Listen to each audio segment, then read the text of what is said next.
Hi, everyone. I'm Marian Mead, Chair of Mental Health Professionals Ottawa.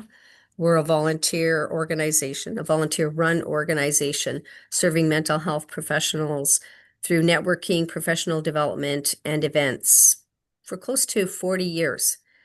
I'm delighted today to be interviewing MHPO member and professor Stephanie Larrue, PhD, about her workshop on transpersonal psychology and psychotherapy coming up live on Zoom on Thursday, February the 19th. And you can register for that now.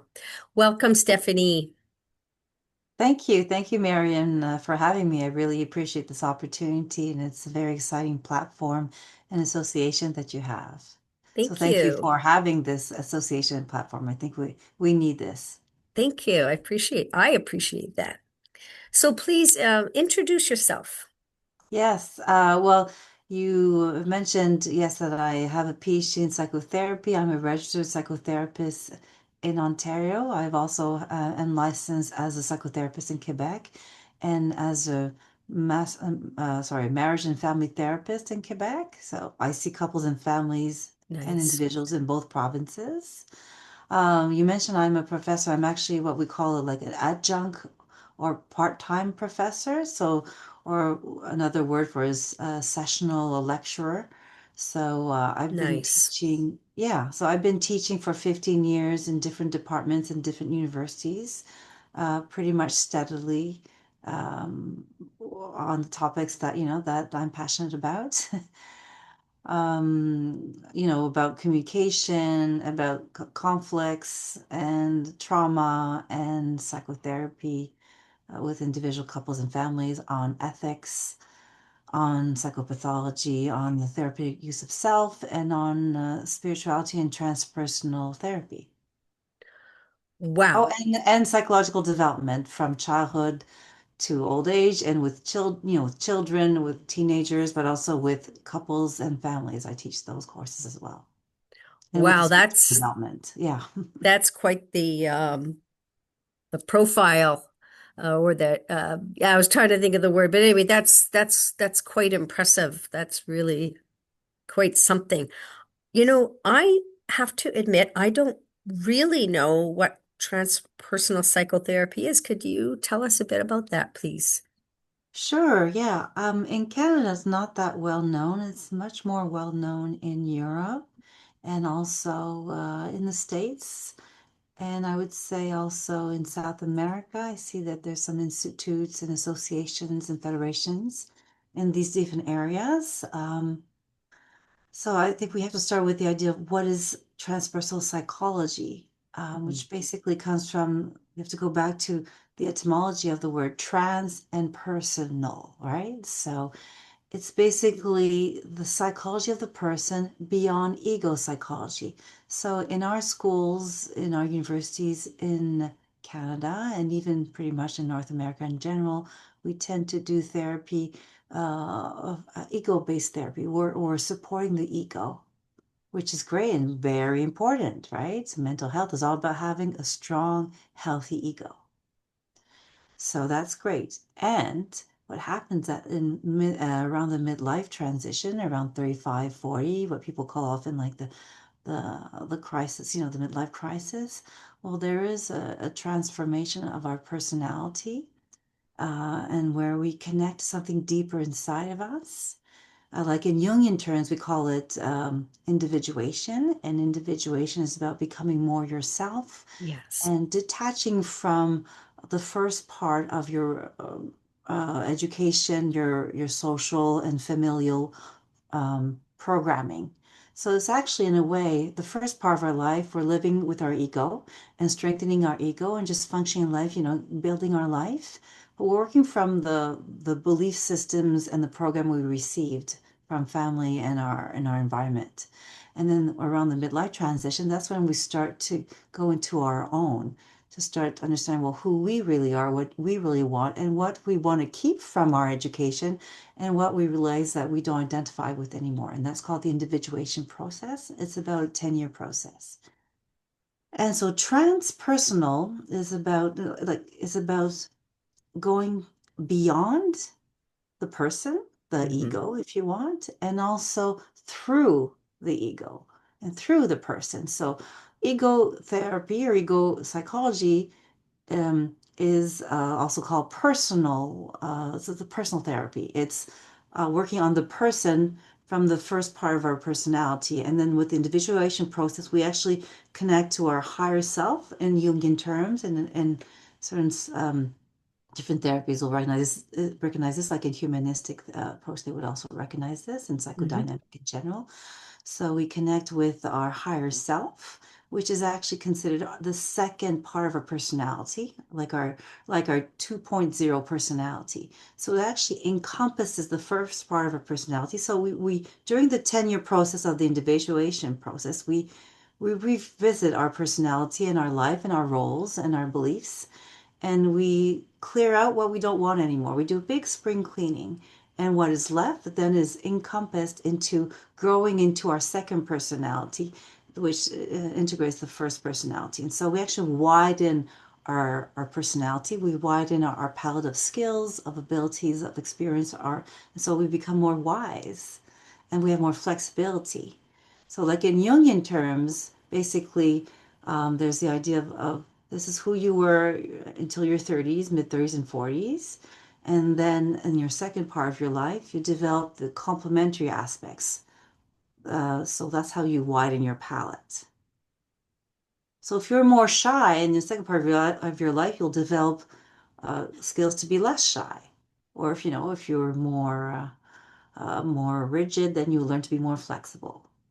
And you keep the original programming as well, but now you have more choices in responding to situations. So that's the wisdom that we develop. Okay, okay, I got you. Yes, I support that 1,000%, and I've certainly have been there and continue to be there, and it's fabulous, fabulous. So that's actually step one of the definition. I'm not, that's just to get everybody sort of on the same wavelength here. Yeah, But from that, knowing that you develop a wider sense of your personality with your higher self. So, like a wiser self, this higher self also has a spiritual aspect to it. very And much it's so. right, it's Yeah, talked about it's alluded to in pretty much all the religions and all the philosophical religious practices and spiritual practices of the world. This higher self, this spiritual self, this is the part of us that connects us to something wider, bigger, to the divine, to the universe, to a higher power, to God, to whichever we want to talk to talk love about. it. And so there's also that it helps us as we widen our personality, now we're open to something bigger than ourselves. So trance is also like transcending our personality, transcending our personhood, connecting to something bigger than us. And this is also what transpersonal psychotherapy is in psychology. So it includes going beyond ourselves, so beyond the ego into our higher self, and also beyond the higher self into connecting to something much bigger than ourselves in the transcendent way, with the universe or the divine, while also connecting to the immanence. So immanence is the our life in everyday life. So connecting to a wider sense of community, being aware that we're part of the planet, of humanity, and also that we're part of nature. We're part of the ecology. We're part of the environment. So it helps us connect as much with nature, which also means animals, plants, so all different elements of nature and of our communities and humanity. So being feeling connected to all these different layers plus something bigger than ourselves. And immanence is, in one way, it's this wideness, but it's also immanence within ourselves. So connecting deeper within ourselves as well. So we learn more about ourselves. We understand ourselves better. So we are more connected imminently to our body, our sensations, our emotions, our thoughts, our intentions, and also like our relationships to others. So that's also the immanence from inside to outside. So transpersonal psychotherapy and transpersonal psychology includes all of this. So it's a very wide and very all-encompassing way of seeing things and of working. I love it. I love it. Everything about it is awesome. So What can participants expect from the workshop? Hmm.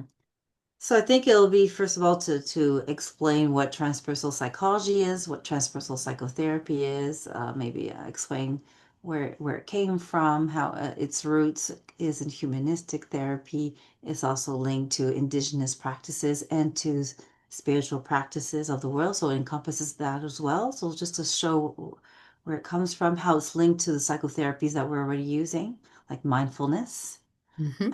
somatics therapy, art therapy would be considered part of transpersonal psychotherapy. So people might be actually doing a form of transpersonal psychotherapy without even knowing it.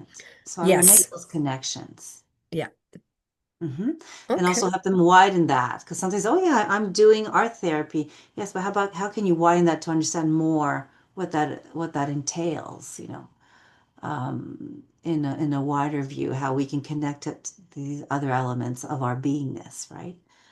And so with that, I will putting also the emphasis on explaining what trance is, right? In transpersonal, there's the idea of trance as well.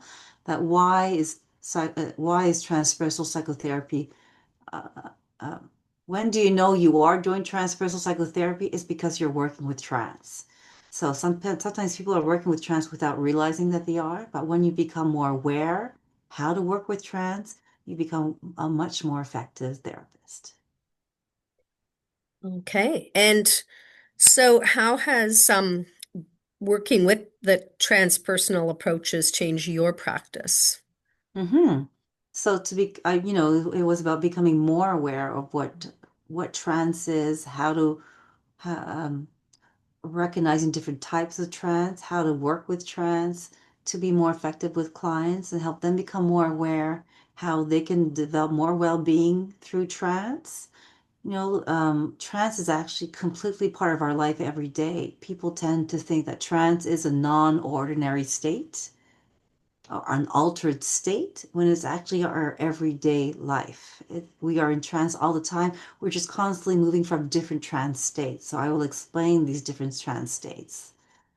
Like for Okay. example, let's say people are in class and they're starting to doze off or they're not quite, they're sort of starting to dream or think of something else or not listening to the prof anymore. That would be a trance state. um, when people get listen to the news and they start getting all frustrated and angry with what they see on the news or anxious, that's another trance state. So it's to start to become aware of how these trance states can hurt us and help us, and using the healing powers of the trance state because they're very powerful, right? The contagion of emotions becomes a trance. That family programming is a trance.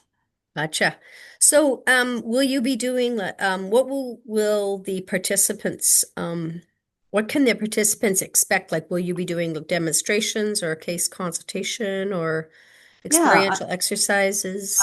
I would like to maybe give them an idea of what it's like to use trance in therapy. Like when people do like regressive therapy, for example, that would be trance. When I do hypnotherapy, that's also trance therapy. Um, I will show them different ways to start to feeling a trance state in therapy and to become more aware of that, that therapeutic alliance and how you can use that maybe compassion when you're connecting with compassion. You're putting yourself into a trance state of compassion with your client. That can be very healing, for example. So we'll do some exercise like that and understand how we can affect the field around us, which creates which holds the trance, if you want. And there's also other layers of transpersonal work, which is working, with transcendent states, if you want, from the divine, like working with ancestors, working with archetypal forces. So archetypal forces can be nature, they can be guides or God, or people will have different belief systems. So working with their belief systems, but pulling in those forces and feeling them in the body to actually feel something change, shift in us. And when we can put people in trance, they're more open. We go beyond the cognitive. We go beyond the the programming that we have that got us stuck in the first place. So you Mm-hmm. bypass those layers into a wider space because in our brain there is a space for trance, and that creates that feeling of openness, of possibility, of infinity and imagination. And when we're in imagination, it's infinite. And we all know that when we work with visualization or imagination, people can imagine, reimagine ways to get out of the stuckness, right? Yes, yes, And so 100%. also pulling in higher powers, higher forces that can also help us feel a sense of change, that something bigger than ourselves can bring in a vision, a solution. It's also helping them connect to that. Uh, Yes, so that's also yes. what this is about. Oh, that's fabulous. So, what's one thing that you're hoping that participants can take away from the workshop and put into practice? Um, to not be afraid of trance and to see how they can befriend it in a way that they feel comfortable with the practice that they're already using, and to know that there's an infinite power there that they can have access to it, while also being aware of the ethics of that and working also with the spiritual beliefs and the limitations of their client, and also honoring your own, of course. Um, I will be Okay. presenting different kinds of therapies that exist out there that are being used by my colleagues in the world, and showing them that there's so much more that we can do that actually helps us heal things more quickly. Wonderful. Well, I'm really looking forward to it, Stephanie. Thank you very much. So we're finished. So thank you for having me. Thank you very much. We'll see you then. All right. Bye.